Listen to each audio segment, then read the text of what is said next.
Cruz. Here. Councilmember Molson. Here. Councilmember Campion. Here. Councilmember Lamson. Here. Mayor Hewer. Here. Public comment? Any public comment? No. Okay, adjourn to closed session. Conference with.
Just trying to get Mics are on. escort. I would never do that to you.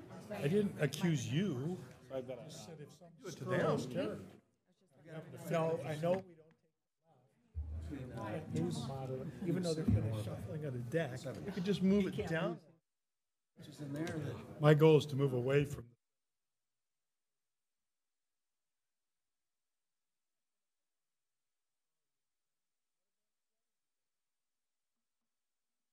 Reconvene to open session. Ashley, anything to report? No action to report. Call meeting to order. Roll call. Vice Mayor Cruz. Here. Councilmember Molson. Here. Councilmember Campion. Here. Councilmember Lamson. Here. Mayor Hewer.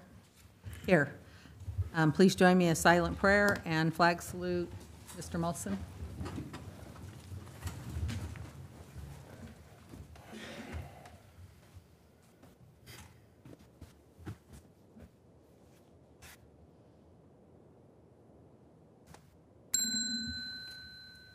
pledge allegiance to the flag of the United States of America and to the republic for which it stands, one nation, under God, indivisible, with liberty and justice for all.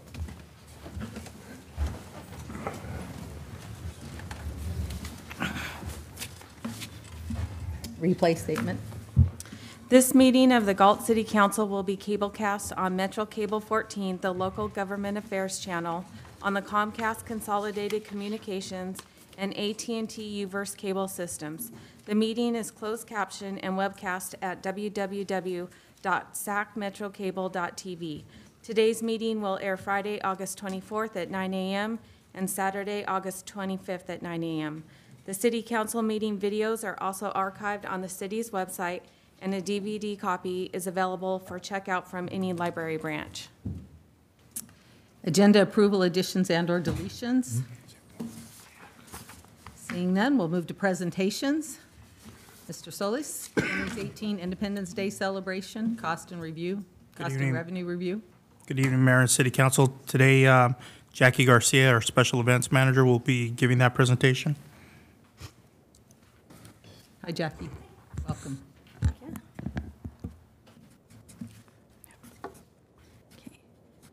Good evening, Mayor and City Council. This evening, I will be providing to you a cost and revenue review of the Independence Celebration and Officer Ton's 5K Memorial Run. First, we would like to recognize, Is it on? Steve. thank you. First, we would like to recognize our generous sponsors. Their support of this event allowed us to continue with providing thousands of residents with an exciting and patriotic family event. Our founding father sponsor was Cal Waste and SMUD. Additional partnerships were the following. Our total sponsors were 12, with a total collecting was $11,500. Now I will move on into our event costs and revenues, providing you a brief summary of each event activity offered during this day's celebration. This year's parade had over 52 parade entries, delighting spectators with viewing of military vehicles, patriotic floats, decorated bikes, classic cars, and much more. Our total street closure expenditures was $3,250.69, and the loss was the $3,250.69. This included PD and Public Works personnel. Our horseshoe tournament kicked off following the parade at the Galt Sports Complex. This year, the horseshoe tournament had single and double games with a total expenditure of $128.11. The revenue was $125, and the loss was $3.11. That $3.11 captured was due to the cost of one staff managing the tournament and being on site for event needs. The fireworks in the pool is a great family event. This year, we sold a family pack of tickets, our individual tickets, to 336 attendees, reaching our sold ticket target goal. During this event, families were encouraged to bring picnic dinners, blankets, and enjoy an evening of swim with family and friends. Total expenditures were $521.46, and revenue was $1,704, with the profit of $1182.54. At Veterans Field, we offered live entertainment from Kind of Blue Band. The total expenditures was $2,111.76, and that was the loss of the $2,111.76. In addition to the live entertainment, a fun kid zone was offered with $5 unlimited wristbands for all rides. The total expenditures for Veterans Field was $3,976.16, bringing in a total revenue of $1,419, and the loss was $2,557.16. In addition to the advertising of $517, bringing a loss of $517.17. Also capturing is our miscellaneous items such as fencing, IDC t-shirts, and giveaways that were given away at the parade. The expenditure total was $1408.71, and the loss was $1408.71, bringing the grand totals of expenditures to $11,914.06. The revenues being $3,248, and the profit being $1182.54, and loss being $9,848.60. So here is a total breakdown of our costs and revenues. The sponsorship total was $11,500, revenues was $11,8254, event cost was $9,848.60, and total profit was $2,833.94, which would allow, that total profit would allow us to purchase items for future parades. So here's what the community had to say about the Independence Day celebration. Galt puts on a great show each year. Great fun last night. Thank you for sharing. Galt rocks. Independence Day celebration was an incredible family event. This year we hired Moot Photography to assist us in capturing the day's memorable moments. I'm not sure if we're able to show the video. There's a video to... Tina, can you click on that link? No.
Thank you. Any questions?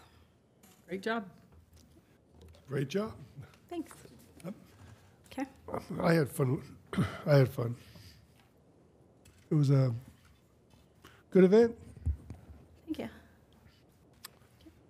She's going to be continuing, just to give you we separate the 5K from the IDC parade just because it's going into different funds it's under our umbrella, but it's to benefit different areas. And you got a picture of one coming. The guy came in last in the 5. No, we had already left by that point. Oh, okay. Okay, go ahead, Jackie. So again, I will be reviewing the 6th Annual Officer Cons 5K Memorial.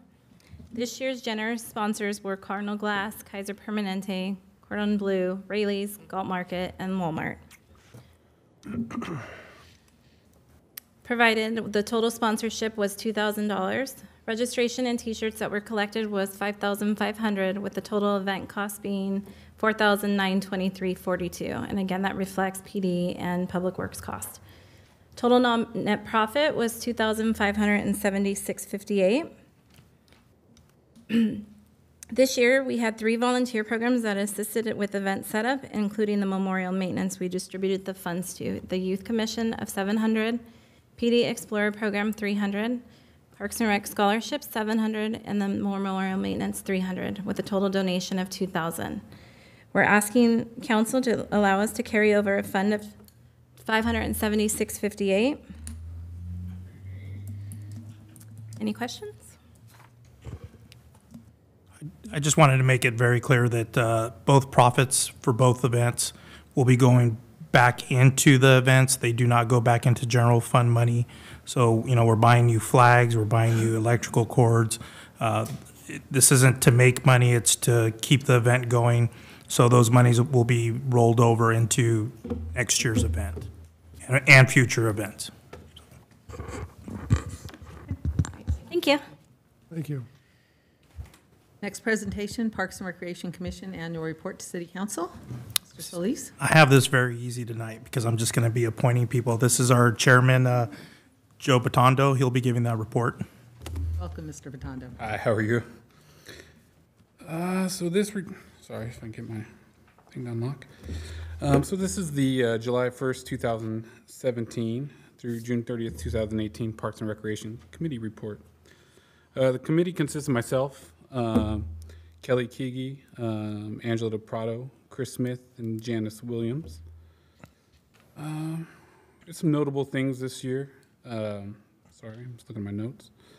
In our September meeting, we discussed the State of the California Energy Commission and Small Government Leadership Grant Award. We discussed our new Parks and Rec Maintenance Supervisor. What else we got? In January of 2018, I was lucky enough to be elected the chairman of the commission, along with Kelly Keegi as our vice chairman. And we also discussed the Winter Bird Festival presentation by Armando. In February, we discussed the costs and fees presentation and the program fees recommendation. And then in April, we discussed possible changes to the Walker Park master plan, along with the introduction of our new special events manager, Jackie Garcia. And then in May 9th, we discussed again the Parks and Recreation fee schedule update and provided our input. And that's pretty much where we're at for the year. That's all I got. Thank you, Mr. Batondo. And I'll just add, in the staff report is attached the attendance report as required.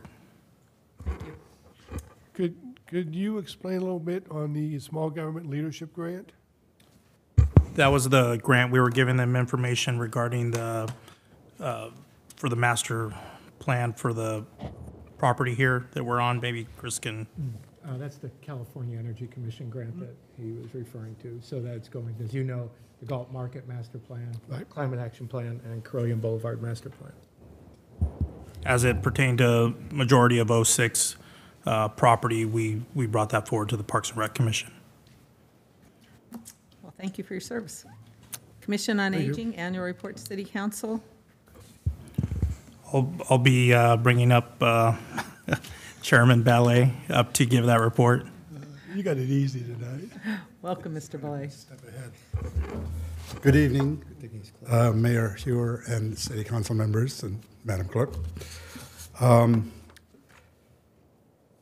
following are the first of all, I'm Bob Belay, Chairman of the Commission on Aging, and I am pleased to present this annual report to you. The following are the activities and issues that the Commission has been dealing with in the fiscal year July 1st, 2017 to June 30th, 2018, and will continue to deal with in the current fiscal year, July 1st, 2018 through June 30th, 2019. First, preparing a resource guide for seniors. Last year, with basic information, this particular resource guide was turned into a calendar. And all of you received a copy of that particular calendar. And it was decided that this particular platform was the best way to communicate to the seniors what might be available to them as they desire. Now, we ordered 200 copies last year, and they went kind of like hotcakes, with or without syrup. Anyhow, this year we're going to be ordering 500 copies, and they will be available to seniors of our city at specific locations, such as senior communities and organizations where we have access to the senior population, including some city buildings. And beginning in November, December 2018, and into the new year as the new calendars are being published. And probably a copy will go to each one of you as well for the new year. Secondly, we have been discussing the need in our city for a senior center, and in the process of that discussion, we have decided to create a Galt Senior Resource Center to start with, and work to evolve it into a full-fledged Galt Senior Center for the city's seniors. In the last few months, we have been busy coming up with a blue plan for such a senior resource center meeting, while meeting with city officials and other officials outside of the city that have expertise in this area, and to seek their support and to flesh out the details of this senior resource center. Our aim is to have this senior resource center in operation by the end of this year or in the first quarter of the new year. Much kudos goes to Mayor Hewer, specifically, and others in general, for their support of this idea and their continued action to make this a reality for our seniors in Galt. I want to make a note. The purpose of this Senior Resource Center, as the title indicates, is to provide information to our senior population in addition to the calendar on the resources that are available to them in the city of Galt and the immediately surrounding cities of Elk Grove and Lodi. Third, we continue to work on the possibility of conducting a health information fair geared towards the health needs of seniors. We are open to and looking into the possibility of being a part of a larger health information fair that we can be a part of. The Commission is looking for such a fair to happen in the late fall of 2018 in time for the annual healthcare renewal policy period, so that the seniors have more choices that they can make when they make their healthcare coverage choices. Fourth, we have acted on the issue during this past year. We have acted on the issue of wheelchair access to the Parks and Recreation Center, as well as to other city buildings. This situation was brought to our attention by members of the public attending our meetings. We have been working with the Director of Parks and Recreation, Mr. Solis, as well as the City Manager, Mr. Eugene Palazzo, both of whom have been very cooperative in addressing this issue, and I want to thank them both for that cooperation. So where am I? As a result, we have sent a letter to you, the City Council, on or about November 15, 2017, through the Office of the City Clerk, bringing this matter to your attention and asking for your positive action to go the extra mile and ensure that all disabled residents of our city, especially those that are wheelchair-bound or using walking aids, to easily access city-owned buildings by installing a push-button entry system at the building's entry. We continue to wait for your pending action and our response to resolve this matter. Fifth, we have been working diligently on bringing the existence of our commission to the attention of the public by use of the local newspaper, and are exploring other city platforms and or social media and have used them pursuant to city laws and guidelines. The idea is to let the seniors of our community know of our mission, entrusted to us by you, the City Council, and inviting them to attend our monthly meetings. I, on behalf of the Commission, was successful in establishing a monthly column dedicated to the Commission on Aging on issues affecting our seniors in the Galt Herald, and we thank the Herald editor for this opportunity. We submitted our mission statement and our agenda to the City Clerk for publication on the city's website and the quarterly pamphlet mailed to the citizens of our community for her perusal and approval, with changes suggested by the City Clerk, if any. Kudos to the City Clerk and Parks and Recreation again, specifically their representative, Ms. Monica Lopez, for their cooperative assistance. We will continue to use those media platforms in the coming year. Sixth, we have been working diligently on a citywide survey for seniors in an effort to ascertain what our seniors' priorities are. Commissioner Roberts, at that time, was undertaking this project, and the Commission has approved such a survey. Commissioner Roberts, with the help of Commissioner Andrea Johnson, sought to find the most efficient way to distribute and collect this survey from our seniors. My column in the Galt Herald in September introduced the seniors, at least those who subscribed to the Herald, to this survey and invited them to participate.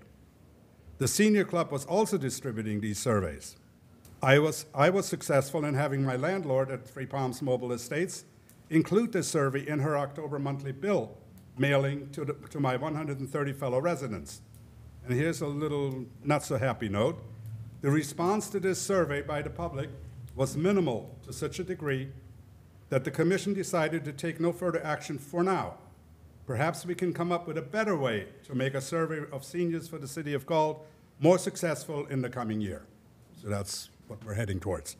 Finally, 7, we, the members of our commission, take our task of being advocates for the seniors of our community very seriously, and will continue to encourage all seniors to bring issues concerning them to our attention by letting them know about us, our mission, and inviting them by all possible and legal means to communicate with us their concern so that we, in turn, can appraise you, the City Council, of any legitimate concerns that may require your action.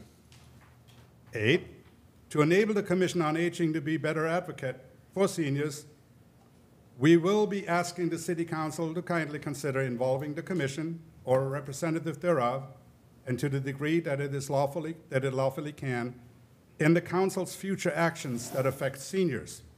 A letter suggesting how this could possibly be done will be submitted to you in the coming year. In that regard, we were involved in this year, in the regard of advocating for the seniors, we were involved this year in responding to allegations of elder abuse, mental and financial, in one of Galt's senior apartment complexes. On behalf of the Commission, I immediately reported the alleged abuse to the appropriate Sacramento County Area 4 Agency on Aging and the Galt Police Department. While I did not receive a response from the police directly, I found out from the accuser that they sent an officer to inquire about it right away, which is appreciated. I found out from the accuser that they sent an officer to inquire about it right away. The Area 4 Agency Ombudsman did go there and investigate. She responded to my inquiry to inform me that the accuser reneged on the accusations and the matter was closed. She did leave contact information with the seniors so that they could report any future alleged abuse directly to her from that particular location or that particular residence. I want to publicly thank Director Armando Salas and Ms. Monica Lopez for the guidance they provided me with in addressing this issue. Finally, in addition to Director Solis and Ms. Lopez, I also want to let the City Clerk, Donna Settles, know that I appreciate their collective or individual attempt to keep me and the Commission on the proverbial straight and narrow, which is hard to do for me, because I always want to proceed, but then I have to consider that I have steps to take first before I can run. Okay, so anyway, as the Commission works to advocate for our seniors appropriately in all matters coming before us. That's all I got. Are there any questions from the Council? Thank you very much. I've got one, real quick one. Yep, real quick. Well, that's a surprise. Little advertising. When's your next meeting? The next meeting is this Thursday, the 23rd, at 10 a.m. at Parks and Recreation. Okay. Any other questions? Well, I look Thanks forward for to the meeting plug. with Good you job, on the Bob. 30th. Thanks, Bob. You're welcome. Meet Have a with good you on evening. the 30th, and I just want to add the attendance sheet is also in the staff report as required. thank you. Okay, Galt homeless update. Lieutenant Little, is that my understanding? Lieutenant Small is presenting. Oh, I'm sorry, Lieutenant Small. I apologize. Good evening, Mayor, City Council. Thank you. I understand we have an Officer Little. We worked on the same team, and so it's kind of funny when, at the time, Sergeant Small and Officer Little showed up. He's bigger than I am, too, so. He's a big guy. So thank you for letting me be here tonight Thank you. to talk about this issue. This is an issue that's not only affecting the city of Galt, but Sacramento County, San Joaquin County, and the state as a whole.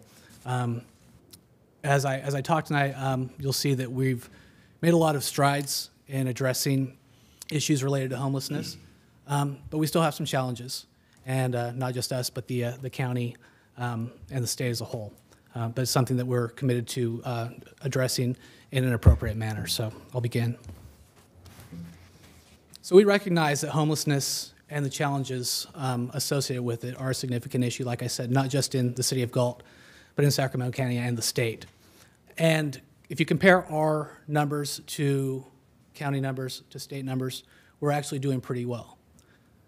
That being said, it doesn't mean that we don't have homeless in our city. It doesn't mean that it's not a tragic thing, and it doesn't mean that it doesn't have impact on the citizens who live here, and we understand that.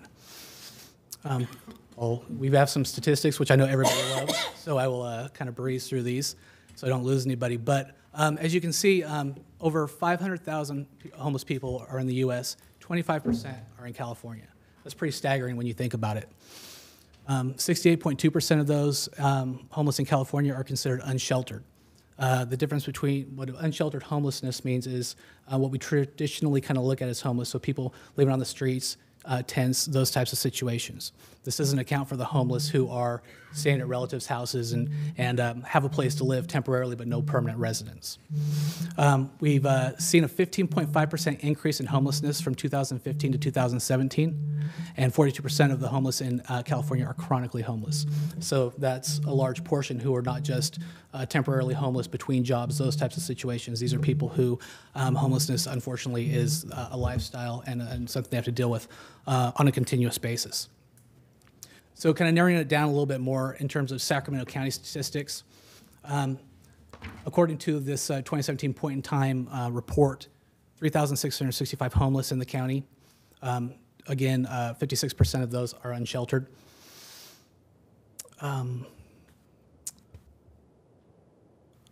So we saw a 38% increase in homeless population from 2015 and 110% increase in unsheltered.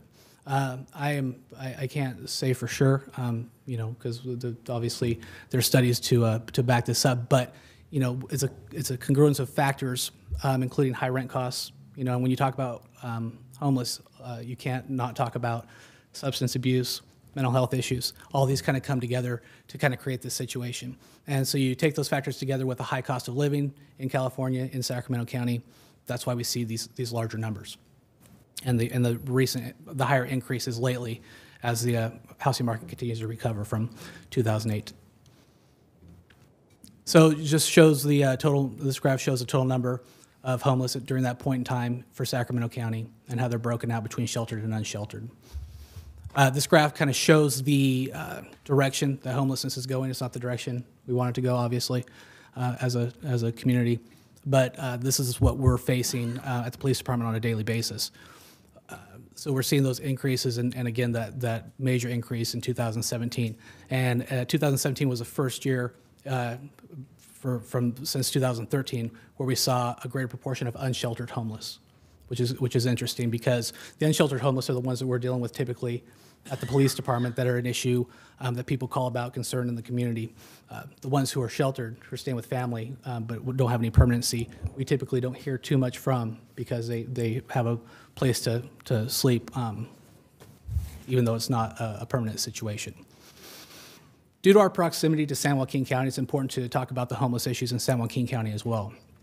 San Joaquin County has approximately 1,552 total homeless. Their breakdown of sheltered and unsheltered are pretty comparable to Sacramento County. And again, like I mentioned, the issue of self-reported alcohol and illegal substance abuse, that's pretty common in the homeless populations. So what about the city of Galt? Approximately, this is based on our numbers in terms of officer contacts, calls for service. Our POP team and our officers are well aware of where the camps are, and we make sure we make contact with the homeless in those camps to advise them of the ordinances and to provide enforcement as appropriate. So our numbers are based on that. So we know there's approximately 15 homeless located along Dry Creek, which is our most problematic area right now. 10 of those are located on the San Joaquin County's jurisdiction. And I'll talk about that a little bit later in terms of our challenges in dealing with the homeless issue. Self-reported 66% are addicted to alcohol or drugs. 80% denied access to any service. They've denied access. We've offered in the past services when we've gone down to the camps, and a large portion of the population that we deal with refuse services. They don't want the type of services that we're offering. In July of this year, we had 2 active tents on the Sacramento County side. We cited 4 occupants for trespassing on private property, and the tents were gone within 72 hours. So that's what we want. But you'll see, as I speak about in a minute, a lot of our issues have to do with the camps on the San Joaquin County side. So it's easy to talk about the effects of homelessness in terms of calls for service and the impacts of people living in the community, but it's also incredibly important to realize that homeless people are just that, people with constitutional rights that are protected just in the same way as anybody living in a house, a traditional house, right? So as a police department deals with these issues, we try to deal with the issues related to the calls for service, the concerns for the community, but at the same time, we're also trying to address the issues related to homelessness itself and provide services and referrals to the people who are homeless. Because really, the long-term solution is to provide some sort of services that they accept and are no longer homeless. As you'll see, our enforcement efforts is only part of the solution to the problem. So recent case law, the kind of standard go-to case for illegal camping ordinances, which is usually what we talk about when we talk about homelessness in the city, is Toby versus City of Santa Ana.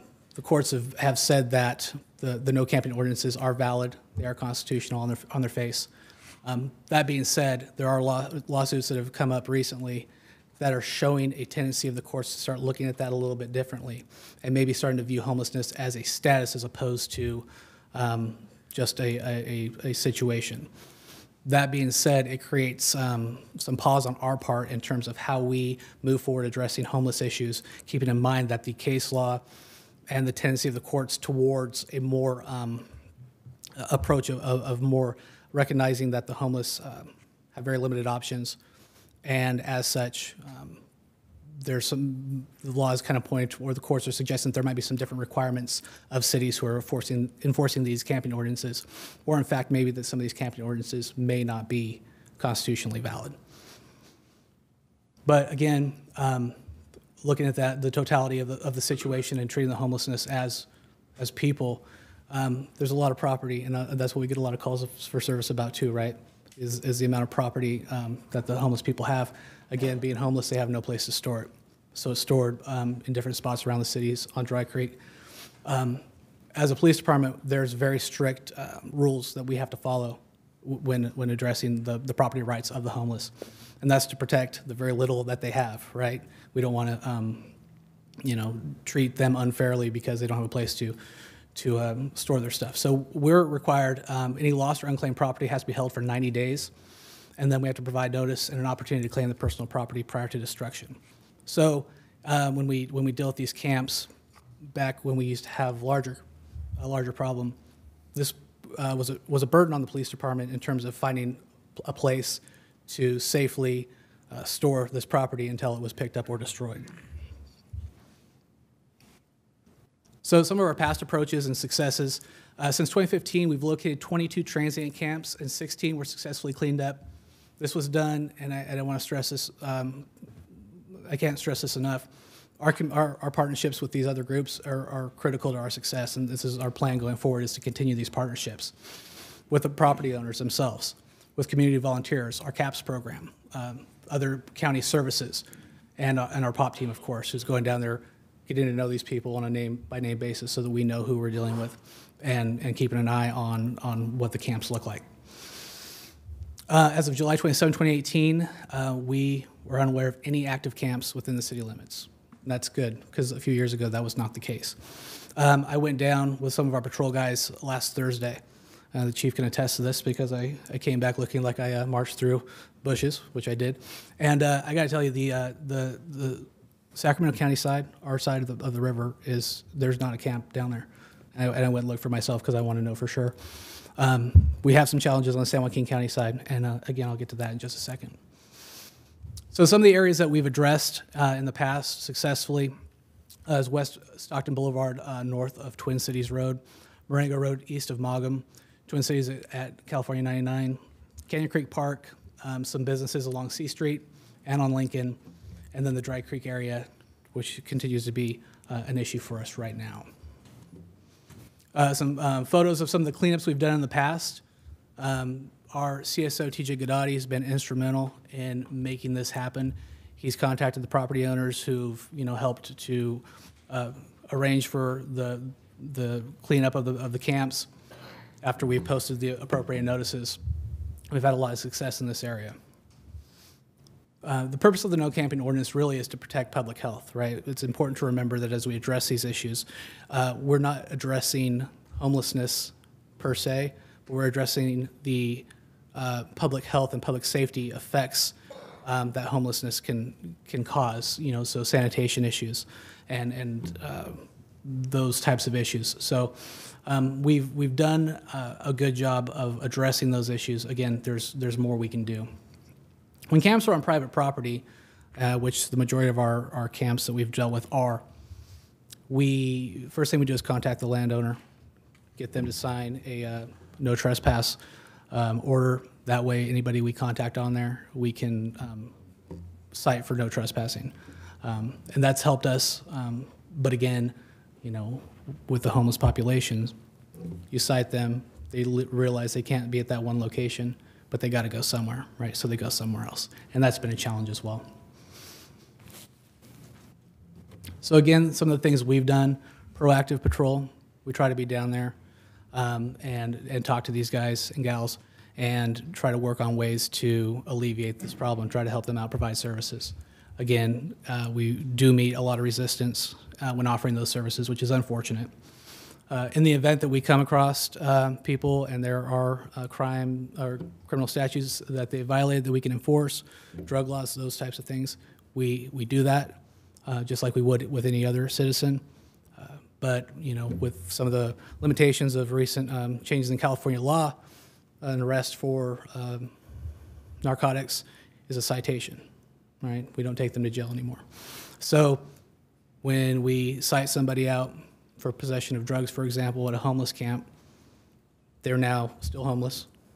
They're still in the same location they were at, but they're absent the drugs that they had. So the next step typically is to go try to find those drugs. That's a challenge we face, but it's not something that can change absent the legislature stepping in and changing some of the laws that currently exist that don't allow us to arrest for those types of crimes.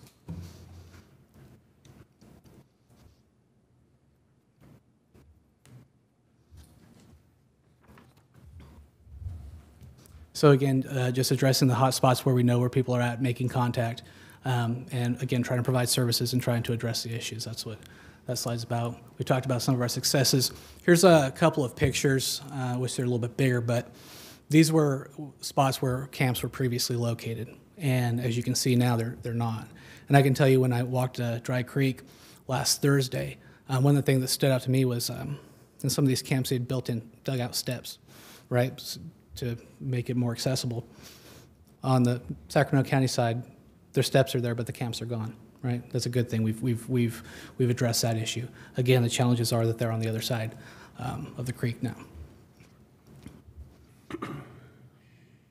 So homelessness is a complex issue. I think we've touched on that already. There's a lot going on, and law enforcement's role in addressing it is only part of the solution, right? This is a problem that goes beyond law enforcement, and it's a social issue.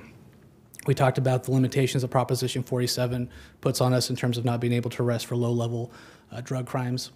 We're struggling with jurisdictional boundaries and working closely with San Joaquin County and other agencies like Fish and Game to see what they can bring to the table, and so that while we're doing the enforcement on our side, we're making sure they're doing the enforcement on their side, so we're really addressing the issue from both sides. And speaking with San Joaquin County, they have somewhat the same approach we do in terms of trying to provide services to the people living in the camps.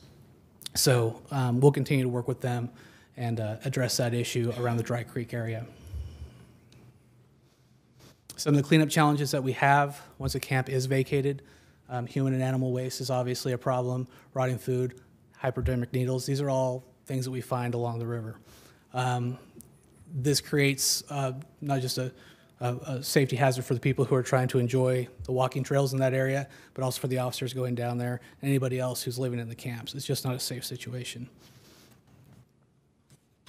in the future, so that we continue to appropriately address this issue, again, we're going to work with allied agencies to see what we can do in terms of enforcement and also providing services as we can. Again, utilizing our POP team so that we're down there and we're aware of the issues that are going on, and really kind of bringing in the community to help us. We get reports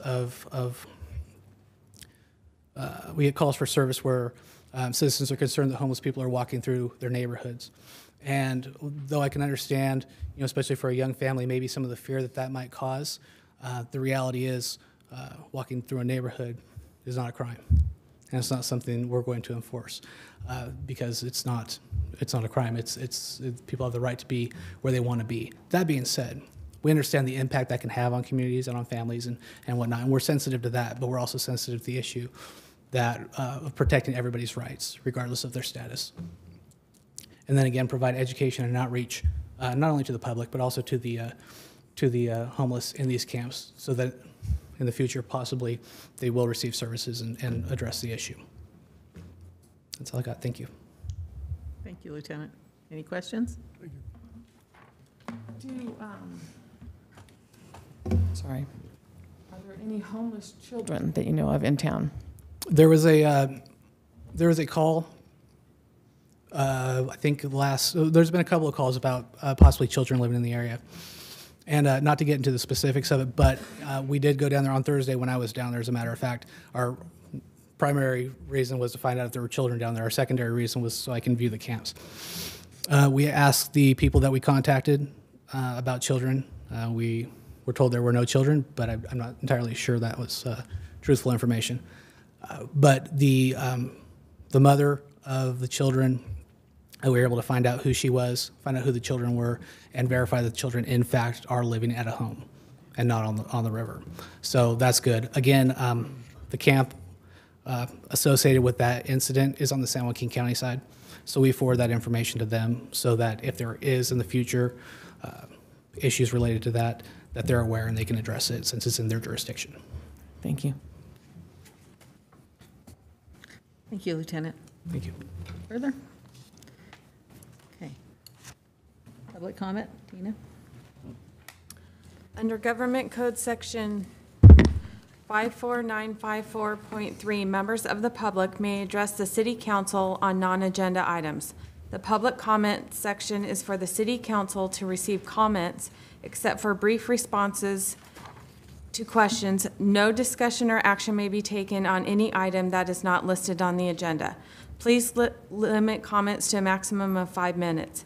Speaker cards are located on the table inside the entrances to the council chambers. Once completed, forward the speaker card to the clerk. Those persons wishing to speak on any item scheduled on the agenda will be given an opportunity to do so at the time that item is being considered. Okay. I have speaker cards, and I just wanted to clarify, we don't generally, presentations aren't considered to be agenda items, so I'm going to have these speakers speak under public comment because it's not an agendized item. Presentations are not items that we take votes on. Okay, so I have item IDC celebration, Sean Farmer.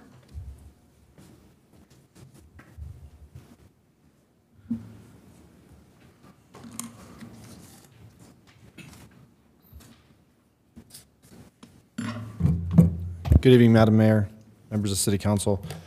I know the hot issue tonight is the homeless. I'm not speaking on that. So I just want to take this opportunity because of the presentation that was done by Jackie Garcia about the IDC to publicly thank all the people that I had contact with as part of that, because I never did that publicly, only on social media. So first of all, thank you, Armando and Jackie, for their super hard work. Jackie coming in kind of late to the game on this with very little time to put on a great event. She did a fabulous job. I told her when I met with her early that I think the bar was set very high, but I think she rose to the occasion. So I was blessed to be a part of this, part of the celebration with some things, and I want to thank some of the donors that contributed very generously to the IDC: Cal Waste, Velvet Grill, Bar City Vineyards, Galt Smog, Softcom, Family Life Christian Church, Stratton's Pizza, Best Western Hotel, Chamber of Commerce, Then Again Antiques, Gail Weber, Frank Dewell, Galt sign and a very anonymous, generous donor that donated a large amount. Some of these, actually most of the money that I was able to raise for the portion that I worked on was all from mom and pop businesses. And that means a lot because these are people that are not large corporations. They have small businesses. They, you know, some of them, this is their livelihood. And some of these gave a lot of money. And it was, I thought it was going to be difficult to raise that money, and it really wasn't. And so a lot of these were back-to-back donors that have given in the past, and when I approached them and asked them for the money, they said, whatever we did last year, we'll continue to do that. And it really just shows the generosity of Galt and that our community is willing to just step up and keep this event, which to me is, I feel it's my favorite event of the year, keep it going. And although, again, saying it was spectacular, I look forward to working with Jackie and Armando in the future on even making it better. So again, to all the volunteers, there was cooks, there was people that just donated. I can't even remember all their names. There's just so many different people that came together to make this happen. And so again, I want to thank all those people and those that are watching on television. Thank you for your support and the money that you gave. Thank you. Thank you. Lance Earl.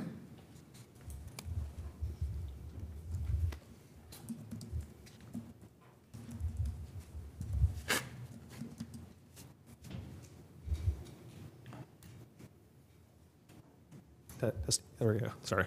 Hi, everyone. I just wanted to make sure I'm talking in the right section. Which section? This sounds like we're all talking about the Independence Day thing. I don't know if I listed the wrong item or the item number on there. You put G4. That was the presentation. On the homeless? Yeah, I meant to. Okay, yeah, the homeless issue. That's what I was talking about. Okay, awesome, cool. Yeah, my I guess the only concern or I guess advice I would like to say that my 2 cents to give on that is. Please don't, I don't know if this has been brought up before or not, but please don't open or push for the opening of any kind of a shelter of sorts. And I say this part also from me as a citizen, not as an employee who works in Lodi. I work for the library in Lodi, and we routinely, I would say, have to close the bathroom at least once a week because we have many homeless members transients who are in the community who come in there and deface the restrooms with unpleasantness and other issues, whether it's drugs or feces or anything like that. And that's in a public building that's used regularly by members of the public. And having a shelter open, I feel, would add to that or exacerbate that issue. Also, I do feel like that as long I just feel that we shouldn't be painting this as any kind of paint this issue with a large brush stroke, as I've seen a lot of people on social media try to paint it as. I said one other thing and I can't think of that comes to mind, so sorry. Thank you. Thank you. Keith Jones.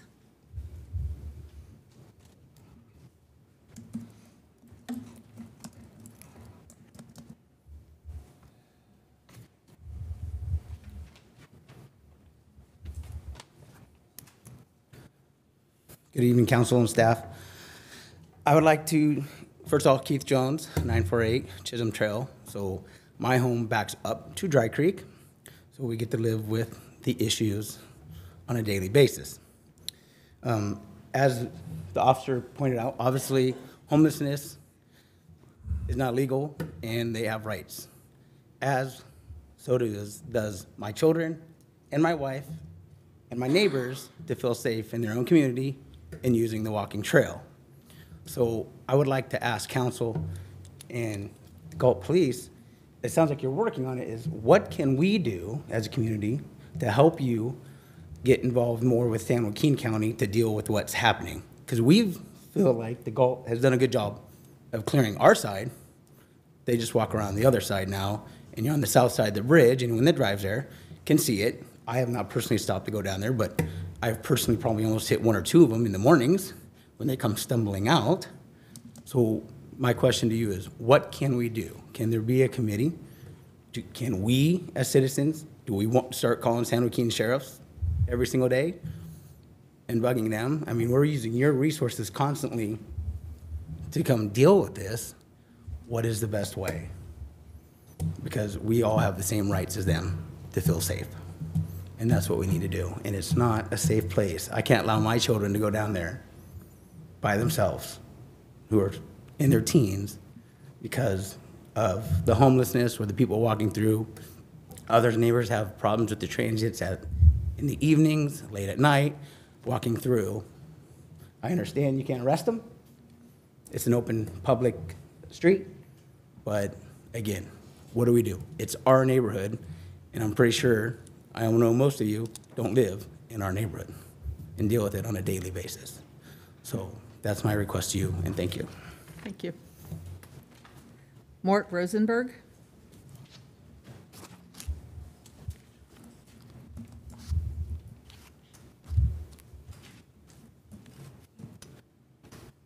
Thank you, Madam Mayor, honorable council members. I'm Mort Rosenberg. I live on Chase Drive. I am the neighbor to Keith Jones, actually facing Dry Creek. So first of all, Chief, thank you for excellent presentation by Lieutenant, and that really was informative for me. Had a bias coming here thinking nothing's being done, what the heck, we see these people, nothing's being addressed, we still have crime, drugs, et cetera, but in reality I'm seeing a lot of activity, so thank you. I participated in the Community Service Officer Guadi, I hope I pronounced his name right, cleanup of Dry Creek in 2015.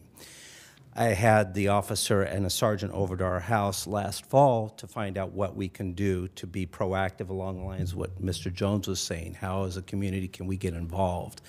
And I echo his concerns. We moved here in 2014, and my wife, my stepchildren, younger stepchildren, one of the first things they did, we were the first house on Chase Drive facing Dry Creek, because they said, oh great, like a wilderness area. They saw the park benches. They went in there, they came back, and they said, there's tents down there. And we said, don't ever go back there again. And that was a shame, because now there's no trespassing signs, obviously, but at the time, they felt that would be a nice little wilderness area to explore. They can't. So that brings us to present day and the challenges that were brought forward. And I want to mention another challenge that wasn't discussed, and that is safety and security along the lines of fire.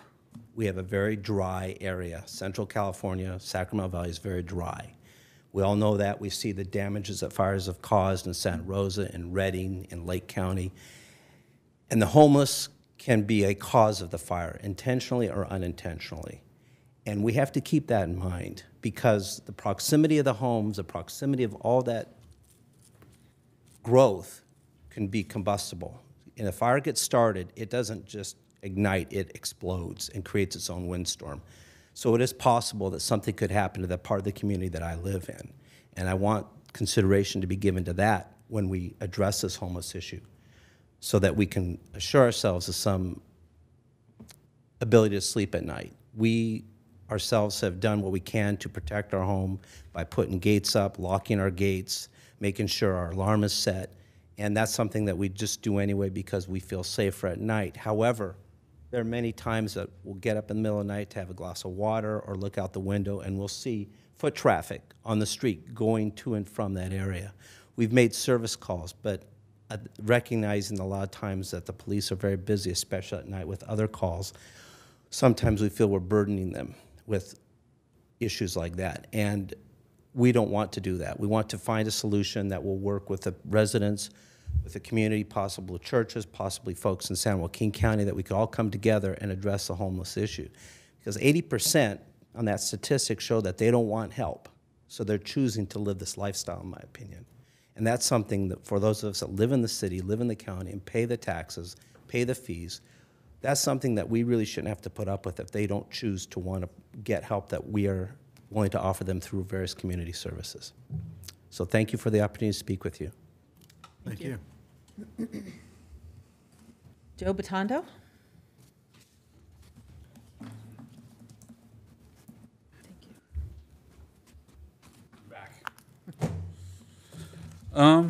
So I too live in that community on the other side of Lower Sacramento Road.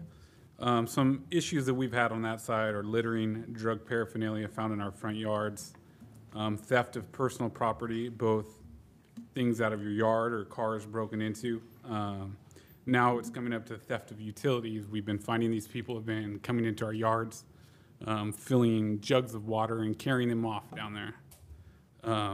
Being that we are metered by the city, that's an issue for a lot of us because now we're paying for that, them to have that service. Some of the other issues are, on my notes, I put pollution and environmental crimes, but many times on my way to work, I've seen on the San Joaquin County side, I know, but people defecating right there alongside the road as I drive by to work.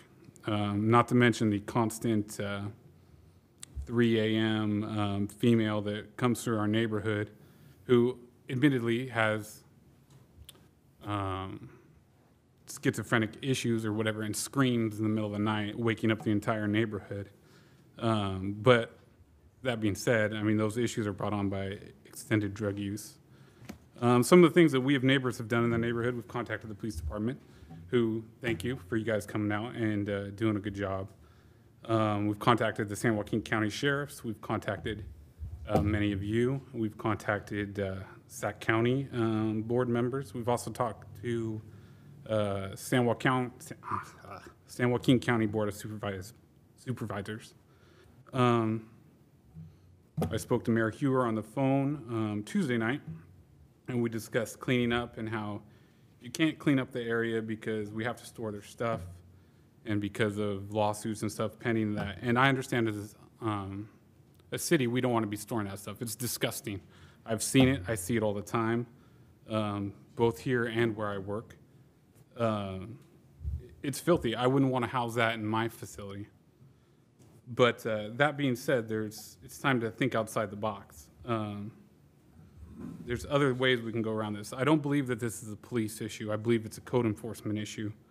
Both San Joaquin County, Sacramento County, and the city of Galt have municipal code sections regarding nuisance properties, regarding litter and the property owners having to clean that stuff up.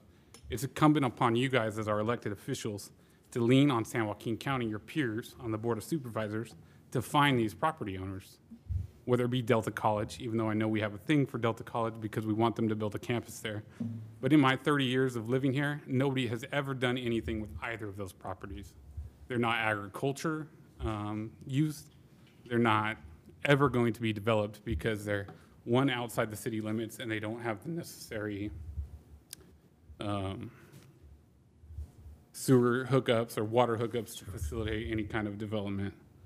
So it's incumbent upon you guys as our elected officials to lean on your peers, whether it be to work with them, create some kind of joint task force. San Joaquin County is strapped for cash. However, tonight they're voting to approve $7.1 million to deal with homeless cleanup. How about we have them spend some of that money and clean up the stuff down here? As far as storing the property, think outside the box. We have a contract with California Waste Management. They provide all of our trash cans or whatever. I wouldn't want to store that in my building. However, why couldn't we get 20 or 30 trash cans, put padlocks on them, number them, and give these transient or urban campers, whatever you want to call them, a number and say, hey, you got 90 days to come get your stuff. If they don't want it, you wheel it out of the back lot of the police department, you have Cal Waste come pick it up and dump it. It's pretty simple to do. It's been done in other counties. The fact that we can't clean it up because of this lawsuit is flat wrong. I know for a fact that the city of Stockton and both San Joaquin County, the state of California, and Caltrans clean out homeless camps in San Joaquin County on a regular basis. I've seen it. I've been there when they've done it. Is it a pain? Do you have to go down and notify these people? Yes. I realize that the police department does do a great job on the Sacramento County side. However, the police are the police anywhere in the state of California, and I think more can be done on the San Joaquin County side. Seeing as how that this problem only affects the city of Galt, which we don't vote for San Joaquin County officials, so they could really care less about helping us out. However, our tax dollars do pay here, and it's incumbent upon you guys to help San Joaquin County get in line. Thank you. Thank you. Thank you. Any further public comment? Reports by city council members on regional boards, commissions, and committees. Councilmember Molson. Well, didn't go to any board meetings, but I went to a balloon festival and can't find a balloon tie, but I found one with airplanes. Had a great time. I hope it turns into an annual event. If you missed it, that's unfortunate. It was worth going to. And then I also attended Louise Dowdell's 100th birthday party, 100 years. That's it. Vice Mayor Cruz? Well, actually not last Thursday. Thursday before that, I attended the, as a representative for Galt, attended the Sacramento Area Council of Governments, and was very happy that we were able to pass three grants for a total of $1.5 million. That'll benefit both the SCT Link operations for our city, as well as for the bicycle and pedestrian facilities within our city. Thank you. Councilmember Campion? Nothing this evening. Councilmember Lamson? Well, I too, let's turn my mic off. I too attended the balloon festival. I've never seen anything like that. Apparently, a lot of people know about how to do it because they got there at 4 in the morning. It was fantastic. I don't think we've ever had that many people out at that venue. So it's kind of nice and a learning curve. We fixed a few things on Sunday. I'd like to thank Dan and Tony Gerling and Gail Weber for organizing it. It was wonderful. School has started, and I would like to thank the chief for having some traffic control on Marengo. It was a little bit helpful with Marengo being closed and the three-way stop being turned into a two-way stop. The Marengo was open today. I did spend 10 minutes at the stop trying to get through the stop, but that's the normal traffic for Liberty Ranch High School. So we look forward to that road. It's not quite done, right, Steve? They're still working on it? That's correct. What we got it open, 2 lanes. We still got railroad crossing improvements. We still got west side frontage improvements, and so. But we're working diligently to try to get it open as soon to school start as possible, and that was this past Monday. Thank you. Appreciate that. Well, actually, the one thing you guys forgot, we did all attend the, Councilmember Molson, myself, and Councilmember Lamson all attended the opening of the Liberty Ranch Hawks Stadium, so. Oh, yeah, we did, yeah. That was a pretty, all I can say is, wow, the facility is beautiful and really shows what we can do when the community comes together. It's pretty fabulous, so. Hope they all, Warriors and the Hawks, have a good season there. Okay, information consent calendar. Do I have a motion? Minutes of the special meeting of August 2nd, 2018, and regular meeting of August 7th, 2018. Receive and file warrants for period ending August 8th, 2018. Award of uniform service contract. Extension of the graffiti removal contracts, and public educational and governmental funding grant. Do I have a motion? Move consent. I'll second. Motion by Vice Mayor Cruz, second by Councilmember Molson. That includes the habitat And you forgot the item as habitat. well. Did I miss one? Number 4. Oh, memorandum of agreement regarding funding of South Sacramento Habitat Conservation Plan for fiscal year 2018-2019. Yeah, that's a big one. Apologize. Okay, it included that, I assume? What? The public grant also? I said that. Okay. Public education governmental funding grant. Got it. Okay, so we have a motion by Vice Mayor Cruz, second by Councilmember Molson. Roll call vote. Vice Mayor Cruz? Aye. Councilmember Molson? Aye. Councilmember Campion? Aye. Councilmember Lamson? Aye. Mayor Hewer? Aye. Motion passes 5-0 vote. City Manager's Office, legislative update, letter in opposition to proposed changes to inverse condemnation liability related to wildfires caused by electric lines. Yeah, Mayor, members of council, this item was requested to come back to this meeting by the city council at our last meeting.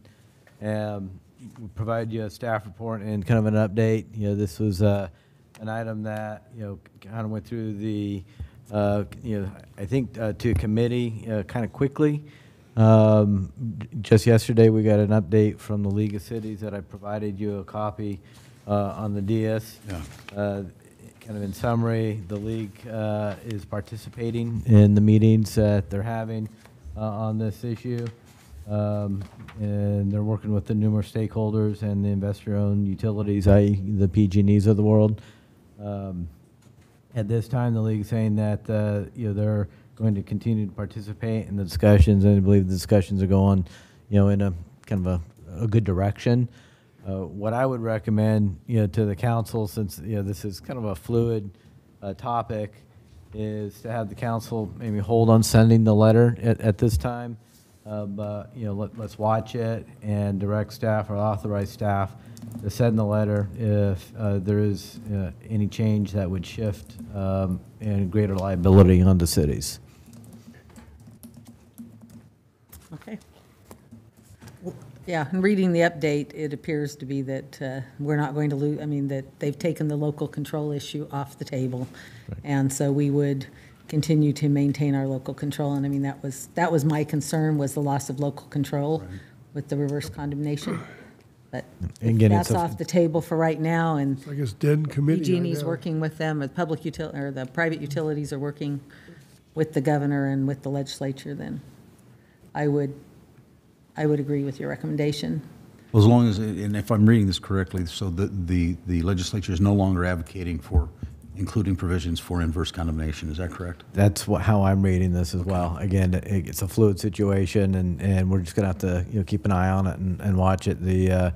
I think everybody's watching it. The league is, SACOG, in their legislative update, gave about 3/4 of a page update on their view as well. So, I think it's kind of hold and watch, but give staff some authorization if it moves in a direction that may shift that liability to cities, then we'll send the letter. Absolutely. So move. Second.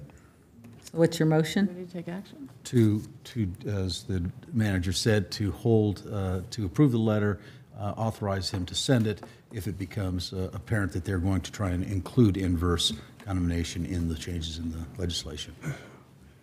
Second? Absolutely. Okay, motion by Councilmember Campion, second by Vice Mayor Cruz. Roll call vote. Vice Mayor Cruz? Aye. Councilmember Mawson? Aye. Councilmember Campion? Aye. Councilmember Lamson? Aye. Mayor Hewer? Aye, motion passes 5-0 vote. Communication. Do you have anything to- I just did want to share, we'd received a letter, or the city manager received a letter from the superintendent of the elementary school district. And, it's the second day of school for the 2018-2019 school year. I want to thank you and your staff for helping us move forward with even safer ways for the new school year. Galt PD's been very involved with helping us launch the new school year through stronger safety and security efforts. The presence of Galt PD at every school on the first day was positive and powerful. I'm sending a safety letter out to parents next week, and we'll send a copy to you so you can see what we are messaging. The letter has been reviewed by Galt PD leadership. Secondly, the street improvements around our schools, fabulous. I particularly appreciate the new crossing barriers that protect children, families, and staff as they use the crosswalks. And so I just wanted to acknowledge staff and the police department on how much appreciation that the district showed, and I think you're doing a great job in working with them on the safety issues, and then great job. Okay, city clerk's report. Nothing. Comments by staff? Mr. Winkler? Well, we are pleased to have Marengo open, but there will be more work ahead. We're kind of on a slow boat relative to dealing with the railroad out of Omaha on their spur line crossing. So we're not sure when that work will actually get approved by the railroad, but work will continue on the frontage improvements, and it was a condition of approval for the current final phase of the Elliott Homes project there at River Oaks, that they complete the roadway improvements prior to pulling building permits in phase 3. So they're very motivated, and we'll work with them as appropriate to try to facilitate completion of the work. Some of it could actually go into next spring. We don't know yet. Everybody's kind of waiting to hear from the railroad on what their schedule is going to be on the crossing itself. So stay tuned. I think I've used that with the railroad in past presentations. One other thing is we do now have our July water conservation numbers, and in the previous month of June, we were at 24%, and we dropped to 20% for the month of July, but it was a warmer month with no precipitation, so that's not totally unexpected. But 20% is a whole lot better. We're still at 15-year lows on total water produced in the city, and that's a lot considering the growth that's taken place in those past 15 years, that we're still using less water now than we did 15 years ago. So keep up the good work. Councilmember Campion? Yeah, I had a question. With regard, and I don't know what internally is going on in the building department and public works as it relates to this condition where they cannot receive building permits till the improvements are complete. I know in past years, they had to have all utilities, energized street lights, and SMUD was way behind schedule, and I know that the city did change the rules, allowed them because it was beyond any of their ability to affect the change to complete the project. So I hope we're not holding them up to the extent that the railroad company is not performing. I know they may have other improvements to also do, but has that been discussed at all? Elliott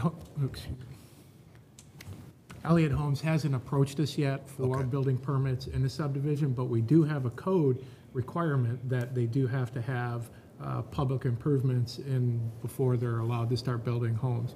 The only exception is for model homes. Okay. So, but they have not approached us at this point for continuing to build in the last phase there. And I can understand, you know, they would have to have all that they could get completed outside of railroad right-of-way.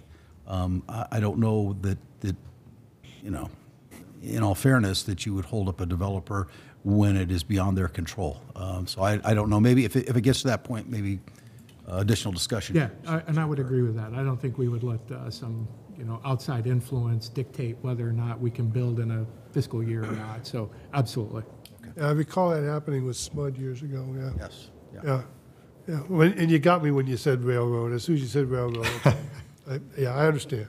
And if I might add, just sort of on, you know, we've got city ordinance code, but we've always attempted to be reasonable in interpreting the intent rather than necessarily the exact letter. And in this case, if health safety provisions are provided for, you know, we would be looking for reasons to say yes rather than no. So. Okay, great. Thank you. Chris? You know, circle your calendar for September 11th. Galt will be presented at Sacramento County Board of Supervisors meeting in the morning. The tax sharing agreement will be on consent.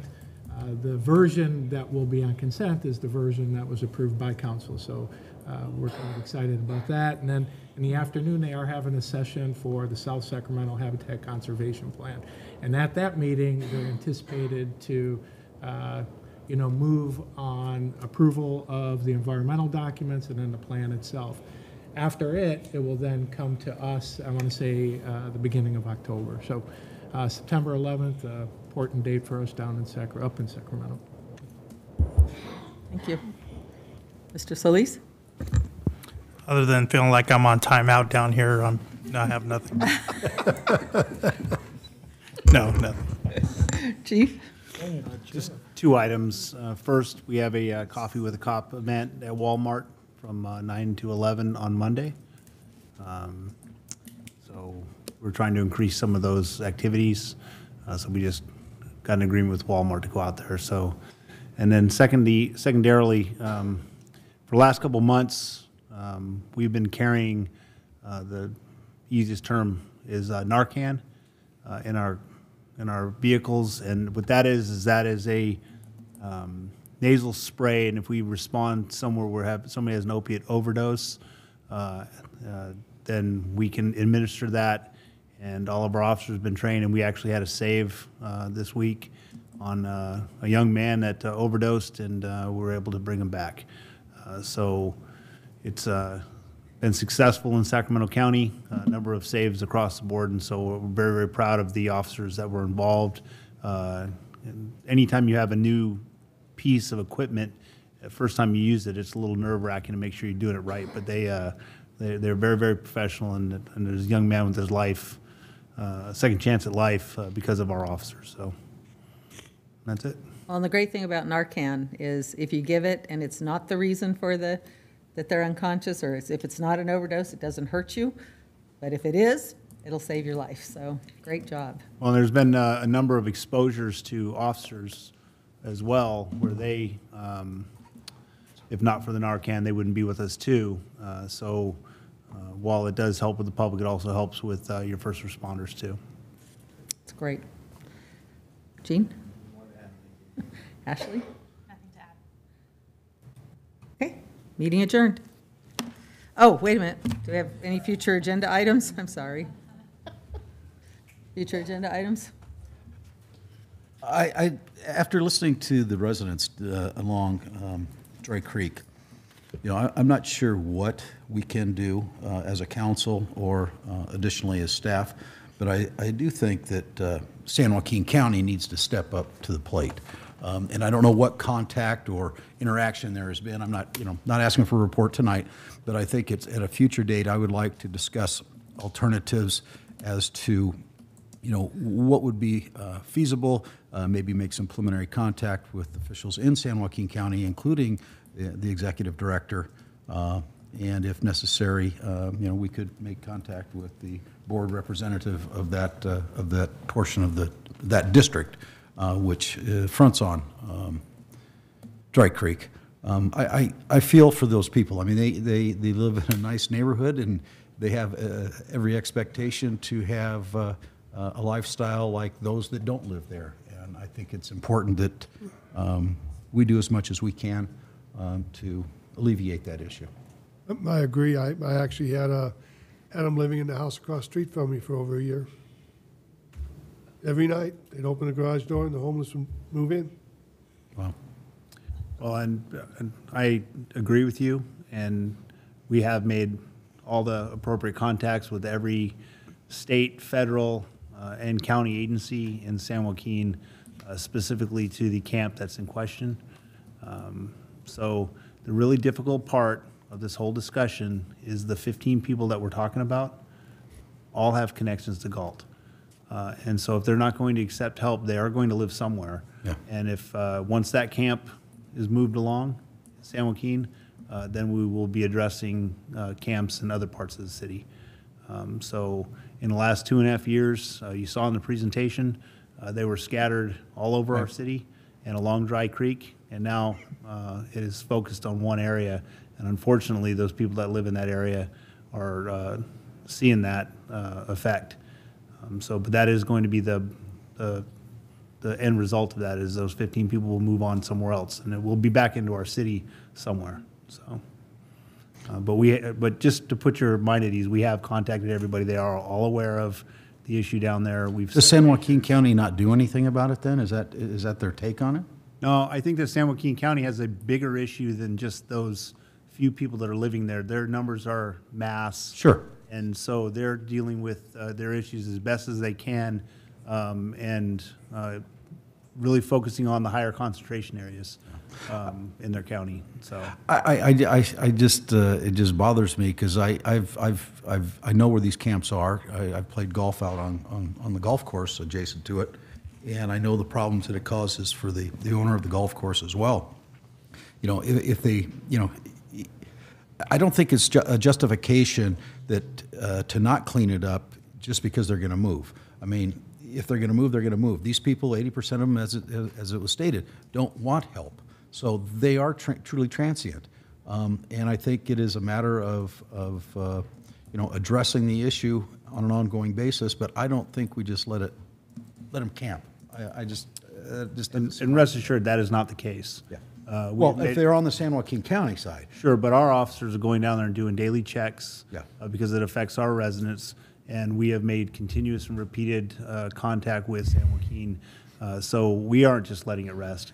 And even the issue of the call about whether or not there was somebody living down there, the kids, I mean, while it's a San Joaquin County jurisdictional issue, we are the ones that are going out there and verifying that information and everything else. So the Galt Police Department is very active and making sure that we make all the proper notifications of what's going on right outside of our city limits. I didn't mean to imply that I thought you guys were not doing a good job. I think you are, and you know, that there was a credit, every one of the speakers, you know, acknowledged that. I'm just trying to think, you know, like the speaker said, you know, is there another way to do this? And my comments are not defensive in any way. Actually, my comments are to praise our officers and the efforts that they've made, along with code enforcement and TJ Gadati and actually the property owners down there. I mean, it's been a tremendous team effort. Yeah. And you know, when we had this discussion at the Homeless Coalition meeting, really the bottom line is this is a social issue. Mm-hmm. It's not a law enforcement issue. And what really needs to happen is the services from the county, Sacramento County, or San Joaquin County, need to continually make contact with these folks and establish some sort of trust with them. And once they trust them and they're in some sort of state where they can make rational decisions, I mean, meaning that they're not under the influence of something or having a psychotic episode of some kind, that they accept the help. But that's only persistent contact with them repeatedly over and over and over again to establish some sort of trust, so that they know who these folks are. So it's even with 15, it's going to take quite some time to try to get those folks to accept the help. And the 15 that we're talking about, we've made contact with. They're all over the age of 30. They all have substance abuse problems that we know about, and you know, we've offered and brought people down there and offered, and it's just going to take a lot more time of offering to try to get them help. Okay. So, thank you.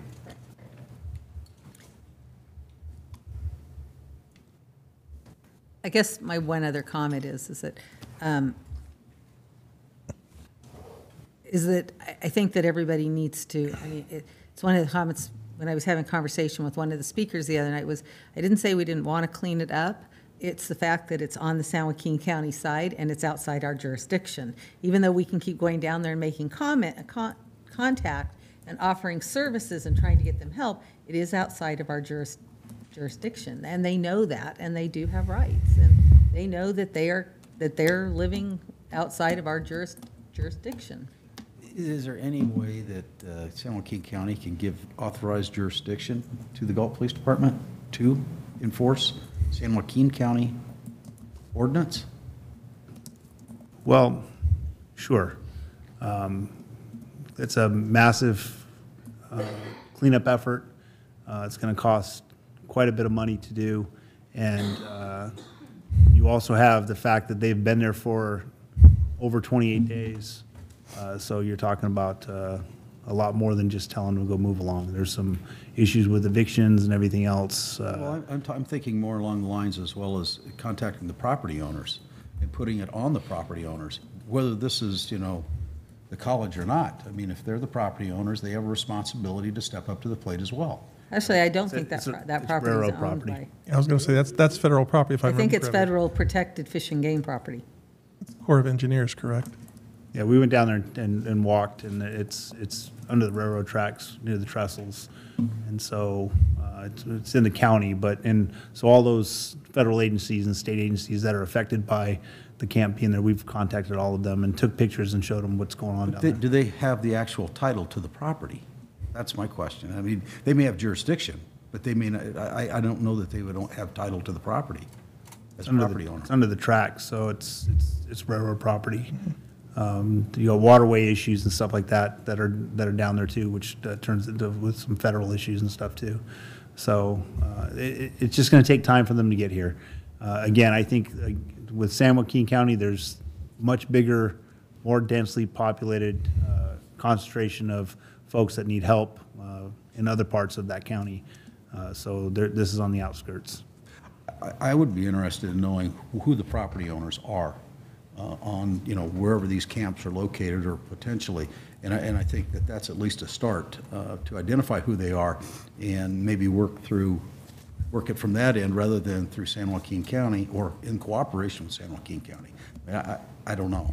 All the people that have ownership and jurisdiction over those areas, we've contacted already. But if you like, I can get you who owns that property, specifically where those camps are. Okay. I was just going to say, this has been an ongoing problem. Yeah. Even when I was a police officer in this town, it was basically ping pong with the with the homeless. Sacramento County, we kick them out, they go to San Joaquin County, back and forth, back and forth.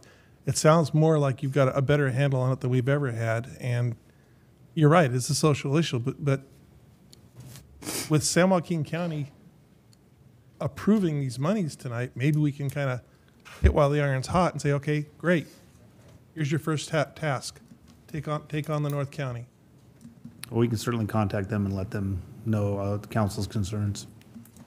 And I think we do have some members of the community that would like to target those 15 people and try to offer them some services and do, I mean, at the coalition, there were some faith-based organizations and some members of the community there that wanted to, that understand that we don't want to attract more people that are having issues, but maybe targeting those, assisting and targeting those 15. So there is some community involvement of wanting to, of trying to do something, of assisting the police with it. We've teamed up with South County Services, and it's really interesting is on their last food giveaway and clothing, none of those 15 showed up. It was people in need in our community, but none of those 15 that we're talking about showed up for any kind of services or assistance. So. Any future agenda items? Meeting adjourned. Thank you.